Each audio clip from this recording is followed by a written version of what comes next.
ఈ రోజు అయితే ఫ్రెండ్ బర్త్డే అని చెప్పేసి గుడికి వచ్చా. గుడికి రాకముందు అంటే ఎర్లీ మార్నింగ్ లేక ముందు ఒక పెద్ద ఇన్సిడెంట్ అయితే జరిగింది. అంటే ఏం జరిగిందంటే చూడండి, కారు డెంట్, పెద్ద డెంట్ అనమాట. ఇంటి కింద పార్కింగ్ లాట్లోనే. అక్కడ ఏంటంటే ఒక చిన్న హాస్పిటల్ ఉంటుంది, చాలా కార్లు వస్తూ ఉంటాయి. ఏ కారు పెట్టాడో తెలియదు కానీ వాడైతే పెట్టేసి వెళ్ళిపోయాడు. మార్నింగ్ గుడికి వెళ్దామని చెప్పేసి ఫ్రెష్గా లేసి రెడీ అయ్యి బండి దగ్గరికి వస్తే అట్లా చూస్తే ఎలా ఉంటుంది చెప్పండి. బీబీ ఎక్కడికో పోయింది, బాధేసింది చాలా వరకు. ఇది ఫస్ట్ టైం కాదు, సెకండ్ టైం ఇలా జరగడం. అందుకని చెప్పేసి వెంటనే పోలీసు వాళ్ళకి అయితే ఫోన్ చేశాం. మన స్టూడెంట్స్ ఏంటంటే మనం మెయిన్ చేసి తప్పేంటంటే ఫస్ట్ ఆఫ్ ఆల్ కాప్స్కి ఫోన్ చేయాలంటే భయపడతాం.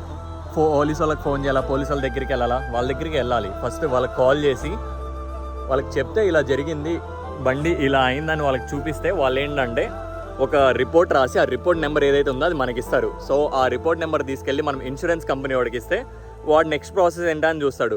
ఇప్పటికైతే ఆడు ఎవడు గుద్దాడో తెలియదు. సో ఇదైతే హిట్ అండ్ రన్ కిందకి వస్తుంది.